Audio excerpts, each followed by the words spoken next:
Hey everybody, it's me, Mr. Brown. I'm here to do a little talk about the next assignment. Normally we would do this in class, but that ain't it. So the next assignment is a photo story, and it's one that can be done with your cell phone if you have to. If you have the digital cameras, cool, you should use that. But either way, you could do this because this is more about your ideas and what you set up than controlling the camera necessarily. Like those things you can do with the camera are always good, but you don't necessarily need it for this one. All right, so the idea is basically you're going to tell a story with your photos, but not just any story, not just a made up story. I want you to shoot photos that illustrate the main points of a book that you have read through 6 photos. 6 is not very many to get a whole story across. So I want to talk about this little slideshow really quick. It's what we would have normally done in class. So how can you as the photographer show us the main plot of the story using photographs? Posing people or things or showing stuff that tells us pieces of the story.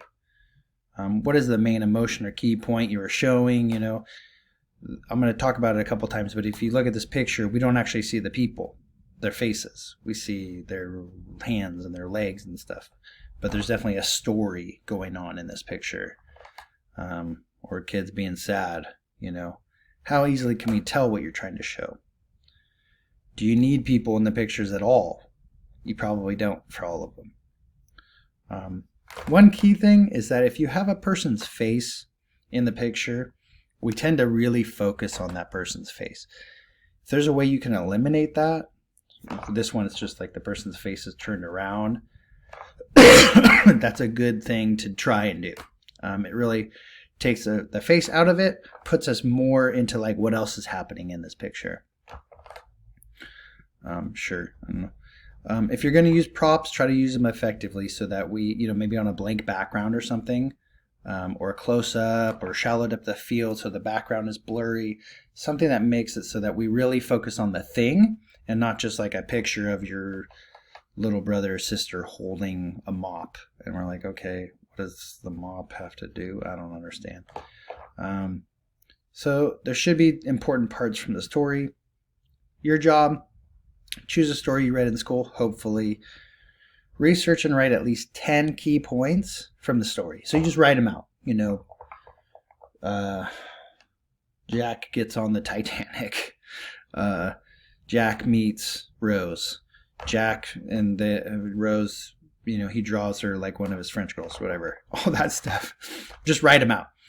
Normally I would check them, and I'm thinking about how we might do that in like a digital version. And then you're going to shoot 6 of them to tell one cohesive story. So that's the main thing, is that you write them out and then you illustrate them with pictures. I'm going to show you a couple examples. This is from the Diary of Anne Frank, right? So step 1 is there's notices being put on doors. Step 2 is that they had to wear their identifications, so things are like ramping up in Nazi-occupied areas. Step 3, they go into hiding. This is them packing their stuff and going into hiding. Step 4, she's writing in her journal. She's obviously very sad. That is an awfully big teardrop. Step 5, they get taken. They get caught. And then step 6 is like the aftermath. So it's like all the papers kind of ripped up and put in areas. That one's a student one. This one's a student one too. This is Girl Interrupted. I don't know this story as well, but some kind of drug reference, getting checked into a hospital, having some problems in that hospital, thinking about escaping. I don't know what this one is. I forget. It's like getting out. And then this is like this vision part of the story. So that's it. 6 steps. Boom, boom, boom. So that's your job. Identify the main points of a story. Think about how you might show those in a picture, and then do 6 of them that lead us through the story. Okay? Miss you. Bye.